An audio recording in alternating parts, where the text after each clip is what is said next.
Hello, hello! Bienvenue dans cette nouvelle vidéo. Aujourd'hui, je vais vous présenter mes objectifs et ma nouvelle organisation pour 2024. C'est vrai que jusqu'à présent, je ne me fixais pas forcément d'objectifs, j'avais pas forcément d'organisation, mais maintenant que j'ai la chaîne, je me rends compte que colorier sans organisation, c'est quand même un peu plus compliqué pour bien partager ce que je fais, etc. Donc, je me suis créé un petit carnet Bugeot spécialement dédié à mes loisirs créatifs. Donc, vous voyez, j'ai récupéré un vieux carnet, j'ai enlevé toutes les pages, puisque pour le moment, je suis encore en tâtonnement de mon organisation. Mais en tout cas, je suis un peu plus carrée que jusqu'à présent. En fait, jusqu'à présent, j'avais un carnet pour tout ce qui était colo, un carnet, enfin, pack et coloriage terminé, un carnet, non, j'avais un carnet pack, un carnet coloriage terminé, un carnet combo que je faisais une fois sur 10, mon tracker que j'ai terminé, un carnet sur les différentes vidéos que je souhaitais réaliser, quand est-ce que je les diffusais, etc. Enfin, j'avais un carnet pour plein de choses, un carnet par chose différente. J'ai essayé de faire en sorte de tout regrouper dans ce petit carnet-là, à l'exception de mes trackers. Donc j'ai commencé par une petite page de garde que j'ai fait simplement avec un pochoir et des encres. Voilà, j'avais envie de quelque chose de plutôt chaleureux, plutôt lumineux. J'ai envie que 2024 soit une bonne année. On peut toujours rêver, on peut toujours espérer. Ça ne coûte rien. Voilà, une fois, ensuite, j'ai fait une page que j'ai divisée en 4 avec mes objectifs en 2024. Donc, objectif coloriage, objectif d'épée et point de croix, un objectif par rapport à mes dépenses en termes de loisirs créatifs et un objectif plus divers. Donc en termes de coloriage, je vous ai déjà plutôt évoqué mes différents objectifs. Donc il y a la quadruple page dans le Harry Potter. Je compte poursuivre la colo Team Summer Night. Je compte poursuivre mon fil rouge dans le Little Secret from My Fairy House, puisque c'est le livre que j'aime le moins de Clara Markova. C'est celui que j'ai envie d'avancer le plus. J'espère réussir à terminer le Frix, ou au moins en être pas très loin. Il n'a que 20 colos, je l'ai déjà commencé, je me dis que c'est faisable. Et un petit objectif qui s'appelle dépoussiérer mes vieux livres. Donc là, en fait, l'idée est de, chaque mois, au moment où je réalise ma PAC, tirer au sort un livre ou un illustrateur. Un illustrateur dans lequel je ne vais quasiment jamais et voir si j'arrive à y aller, si c'est juste parce que je ne pense jamais à y aller parce que je vais toujours dans les mêmes livres ou si c'est vraiment un illustrateur qui ne m'inspire pas. Et le fait de le tirer au sort fera que il sera dans ma PAC. Et si je le fais, c'est juste que je n'y pense pas. Et si malgré ça, je ne le fais pas, et ce de manière répétée, c'est un illustrateur que je n'apprécie plus. Et dans ces cas-là, il faudra que je me sépare des livres puisque je ne veux plus stocker pour stocker. Il reste de la place, possiblement je rajouterai d'autres objectifs dans le courant de l'année ou pas, on verra. Si je rajoute d'autres objectifs à partir de 2024, je les écrirai d'une autre couleur, comme ça quand je ferai le point sur mes objectifs, ça sera beaucoup plus visible. Au niveau d'épée et point de croix, je me suis mis pour objectif de réaliser 3 grandes toiles d'épée sur l'année. Donc mes grandes toiles, c'est les toiles artistes Oraloa. Je me dis que 3 grandes toiles, ça fait une moyenne de 4 mois par toile, c'est réalisable. Même si, voilà, là j'en ai une en cours, j'ai même pas fait la moitié, je serai peut-être à la moitié au début 2024. Celle-ci comptera dans les 3 grandes toiles, je me dis pas 3 grandes toiles plus celle-là. Mais si je pouvais essayer d'en faire au moins 3 par an, ça serait quand même bien d'essayer de les avancer un petit peu plus. C'est vrai que cette année, je me suis pas mal dispersée sur plein de choses. Forcément, j'avance moins. Ensuite, au niveau des toiles point de croix, j'ai 2 toiles Oraloa qui sont des grandes toiles. Donc il y en a une qui est très grande, assez simple, mais très grande, en 11 CT. Et j'ai l'autre, le chat fleuri, qui, elle, est très confetti, très compliquée en 14 CT. Donc j'aimerais bien réussir à avancer au moins une de ces 2 toiles à 50%.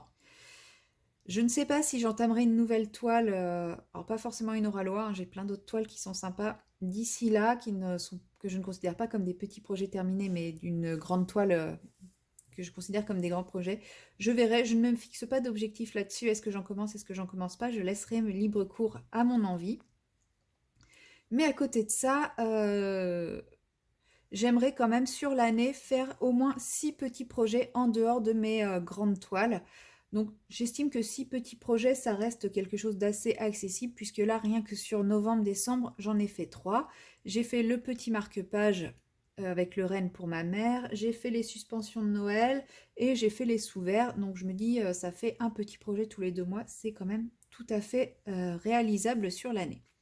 Pareil, je ne me fixe pas beaucoup d'autres objectifs à ce sujet puisque cette année, c'était l'année de tâtonnement de tous mes loisirs créatifs. Donc, je vais essayer de voir en 2024 comment j'arrive à m'organiser pour être un peu plus efficace dans tous mes loisirs sans avoir l'impression de me disperser. Gros objectif de 2024, la gestion de mes dépenses en matière de loisirs créatifs. Au niveau des livres, j'avais dans le live de Lily Scolo, j'avais évoqué l'idée que moi, en 2024, je ne voulais acheter 0 livre. Tout le monde a rigolé, et moi la première, hein, parce que je sais très bien que c'est impossible. De toute façon, Amandine va nous sortir très certainement 2 livres, donc je les achèterai, puisqu'il n'y a aucun livre d'Amandine que je n'aime pas. Mais pour tous les autres, je me suis mis un critère, je n'achète le livre que s'il y a 75% minimum d'illustration qui me plaît à l'intérieur. En fait, je dis ça parce que je suis très tentée par les achats compulsifs de la hype qu'il y a à la sortie de certains livres. Par exemple, Atlantis. Tout le monde a voulu l'acheter quand il est sorti, moi la première, et je me suis raisonnée, j'ai regardé, j'ai re-regardé, j'ai re-regardé, et j'ai vraiment compté le nombre d'illustrations qui me plaît, et clairement, il n'y en a pas 75%. Et si j'avais fait ça, c'est pareil, le Little Secret from My Fairyhouse, je ne l'aurais pas acheté. Là, je l'ai acheté uniquement parce que ils l'annonçaient comme allait être en rupture de stock très rapidement, qu'ils ne savaient pas quand est-ce qu'il ressortirait, etc. Je l'ai acheté, mais j'aurais attendu les Flipped House. Eh bien, je ne l'aurais pas acheté, je pense. Je suis contente de l'avoir, j'apprécie le mettre en couleur, mais j'ai déjà tellement de livres à mettre en couleur que ça ne sera pas ma priorité. Si le livre ne me plaît pas à plus de 75%, je ne l'achète pas. Au niveau des crayons de couleur, pas de nouvelle gamme. Mon objectif là est de réduire au maximum mes gammes, réduire mon matériel. Donc clairement, je ne vais pas craquer sur toutes les gammes dont tout le monde parle. Voilà, je ne pense pas qu'il existera une gamme qui révolutionnera le coloriage. Donc pour le moment, j'ai mes gammes chouchoutes, je me concentre toujours sur elles. Au niveau des aquarelles, j'ai mis un achat raisonné en aquarelle, puisque vous allez le voir un peu plus loin, j'ai énormément d'aquarelles, j'en ai trop, clairement. Mais je sais que je vais en vouloir d'autres. Donc j'ai mis achat raisonné. Je ne vais pas racheter une palette d'aquarelle avec des couleurs basiques comme celle-ci. Voilà, celle-ci j'en ai plein. Je ne vais pas la racheter. Mais pourquoi pas de temps en temps un petit godet à droite, à gauche de couleurs un peu originales comme les Spark ou comme les Octarines. Voilà, mais pas de grosses palettes, pas de prima marketing, pas de choses comme ça. Un petit godet de temps en temps pour une couleur qui sort un peu de l'ordinaire. Ou sinon, n'importe quoi. Autrement, j'ai décidé de vendre mon matériel non utilisé. Ça fait un petit moment que j'en parle, mais je vais faire un gros tri de tout mon matériel autre que les crayons de couleur. Parce qu'en fait, il y a plein de choses que je stocke et que je n'utilise pas et que je ne pense pas utiliser, que je ne pense pas que j'utiliserai. Donc ça, c'est pareil, je vais le mettre en vente. Et au niveau du DP et du point de croix, je ne veux pas acheter de nouvelles toiles de DP ou de nouvelles toiles de point de croix. Simplement parce que j'en ai énormément, que par exemple au niveau des grandes toiles artistes, j'en fais à peine 3 par an et j'en achète 5-6 par an. Donc si on fait le calcul, il y a un problème. Donc voilà, pas de nouvelles toiles de DP ou point de croix. Je pourrais me faire plaisir sur des petits projets. Si effectivement j'arrive à bien faire mes 6 petits projets, je peux me faire plaisir sur des petits projets pour éviter de me lasser de mes grandes toiles, mais pas de nouvelles toiles artistes. Voilà. Et au niveau d'hiver, j'ai mis que 3 objectifs pour le moment, mais il y en aura sûrement d'autres qui vont arriver. Le premier, c'est de faire le tri de tous mes stylos et feutres, puisque j'ai un mur sur le côté avec plein de stylos gel, des feutres, etc. Et en fait, je me rends compte qu'il y en a plein qui ne fonctionnent pas, donc il faut vraiment que je trie tout ça. J'ai les marqueurs acryliques de chez Action qui sont pas terribles, qui fonctionnent une fois sur deux, enfin voilà. Donc il faut vraiment que je fasse un gros tri de tout ça et que je me débarrasse de tout ce qui fonctionne plus. Que je fasse également le tri de mon matériel inutilisé. Donc ça, c'est pareil, ça va venir après. Je vous expliquerai de quelle manière je vais faire ça pour le mettre en vente au fur et à mesure quand je me rends compte qu'un matériel ne sert pas. Et l'objectif principal de 2024, c'est continuer à me faire plaisir en vidéo, continuer à faire ce que j'aime, c'est-à-dire faire davantage de patouille with me, de speed coloring, de choses comme ça. C'est ce que j'aime le plus faire. Donc voilà, continuer à me faire plaisir et, euh, et vous partager ce qui, moi, me plaît, me fait plaisir et comment j'aime réaliser les choses et non essayer de rentrer dans un moule de ce qui se fait. Au niveau de justement de tous mes tris, de matériel, etc., j'ai réalisé 2 petits trackers. Donc d'un côté, j'ai mes trackers crayons de couleur, car comme vous le savez, je veux réduire au maximum mes gammes, et vous voyez que j'en ai encore beaucoup. Et j'ai fait également un tracker autre matériel qui est encore plus complet que mon tracker crayon de couleur. Donc là, j'ai mis toutes les gammes que je possède. Et les mois de l'année, quand j'utiliserai une gamme sur un mois, je cocherai. Alors si j'utilise la gamme pour faire juste un petit reflet, je ne le cocherai pas. Mais si j'ai fait un combo avec, je pourrai le cocher. Et à la fin de l'année, ça me donnera une vision des crayons que j'utilise le plus et ceux que j'utilise le moins. Euh, Comme ça, bah voilà, ça me permettra aussi de faire le tri des crayons que je souhaite garder et ceux que je ne souhaite pas garder. Pour le matériel, c'est exactement pareil. J'ai mis tout le matériel que je pense utiliser sur l'année. Mais pareil, si je ne l'utilise pas, si je me rends compte que je ne l'utilise pas ou quasiment pas, je ne le garderai pas. Voilà, je le vendrai. Et ça, c'est tout pour mon organisation, pour le tri de mon matériel. Au niveau des livres, ce n'est pas dans mon bureau. J'ai mon tracker qui est à côté, parce qu'il est déjà quand même bien épais. Hein. J'allais pas mettre ça en plus. J'ai répertorié ça par petit intercaleur avec code couleur. Et jusqu'à présent, on va aller sur les Clara Markova par exemple. Il y a 3 couleurs, donc ça c'était 2021, 2022, 2023. Donc 2024, je partirai sur un vert encore un peu plus foncé. Et ça me permettra de voir, bon bah Clara Markova, je sais que normalement j'irai en 2024 dans le Little Secret. Mais ça me permettra de voir pour des livres comme Maria Troll, si j'y vais, Anna Carlson, je sais que je vais y aller, Amandine Young, je sais que je vais y aller, Kirby Rosen aussi, ça me permettra de voir à quelle fréquence j'y vais, si j'y vais beaucoup ou pas.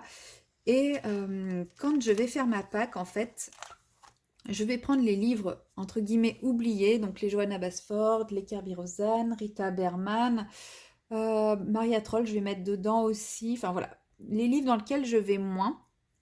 Et chaque mois, je vais tirer un illustrateur que j'ajouterai à ma pack. Et si j'arrive à aller dans ce coloriage, enfin faire un coloriage dans un de ces livres, c'est que c'est un illustrateur qui m'inspire mais auquel je ne pense pas. Et dans ces cas-là, je garderai les livres et je continuerai à y aller en tirant au sort un livre. Et si malgré plusieurs tirages au sort, je n'arrive pas à aller dans le livre, eh bien, je me séparerai du livre tout simplement. C'est que c'est un illustrateur qui ne me plaît plus, tout simplement. Ensuite, j'ai commencé à faire ma page de suivi d'organisation de janvier avec des petits stickers, du washi. Enfin, j'ai essayé de faire quelque chose d'un peu joli, mais sans trop de prise de tête. Hein. Je verrai ça au fur et à mesure. Donc là, j'ai répertorié tout le mois. Ça me permettra d'écrire au crayon gris les différentes vidéos que j'envisage de faire avec leur jour de sortie. Et une fois que j'aurai réussi à faire la vidéo, je pourrai la marquer au crayon permanent, au stylo bille. Comme quoi, bah voilà, la vidéo est faite, elle est programmée et elle est diffusée. Donc ça me permettra aussi de faire un suivi de mes vidéos plus simple que ce que j'ai actuellement, parce que c'est sur un agenda, mais je trouve que j'ai une moins bonne visibilité, parce que c'est semaine par semaine. Là, je verrai vraiment mois par mois. Là, je noterai toutes les idées que j'aurai de vidéos tant que je ne les aurai pas encore programmées, planifiées et ni même réalisées. Et j'ai mis une petite page partenariat bien que je réduis énormément les partenariats parce que ça me prend beaucoup de temps et voilà, je vais quand même en conserver un ou deux. Enfin, un ou deux, je ne sais pas, mais je vais quand même essayer d'en conserver un petit peu, mais beaucoup moins que ce que j'ai fait. Mais voilà, ça me permettra de noter la boutique avec qui je suis en partenariat, quels sont les produits que j'ai reçus, mes avis, quand est-ce que j'ai réalisé les produits, etc. Ça me permettra d'avoir un meilleur suivi pour les partenariats, mais également pour ça, réduire le nombre de partenariats m'aidera aussi à avoir un meilleur suivi. Et ensuite, j'ai fait ma page avec ma pack. Donc là, je mettrai les différents coloriages que j'ai sélectionnés pour ma pack. Et à côté, si je les ai faits ou non. Comme ça, pour ma vidéo colo terminée, ça sera quand même aussi beaucoup plus simple de m'organiser. J'aurai plus qu'à rechercher cette page pour tout retrouver. Et si j'ai fait des achats dans le mois, je les noterai là. Ça me permettra également à la fin de l'année de faire le point sur mes achats, si j'ai été raisonnable, si j'ai pas été raisonnable, si j'ai craqué, si... Enfin voilà, je sais qu'il y aura des achats, même si je reprends mon no-buy raisonné à partir du 1er janvier, il y aura des achats, c'est inévitable, mais je pense que le fait de les noter fera que je serai beaucoup plus raisonnée dans mes achats. Voilà, c'est tout pour mon organisation, mes petits objectifs de 2024. Je pense que je ferai un petit point sur mes objectifs en milieu d'année, voir si j'en supprime, voir si j'en ajoute, etc. Mais voilà, je n'ai pas envie de me mettre trop d'objectifs et de me mettre de pression, mais j'aime l'idée d'avoir quand même un petit cadre, un petit fil rouge à suivre. Voilà, j'espère que cette vidéo vous aura plu et je vous dis donc à très bientôt pour une prochaine vidéo.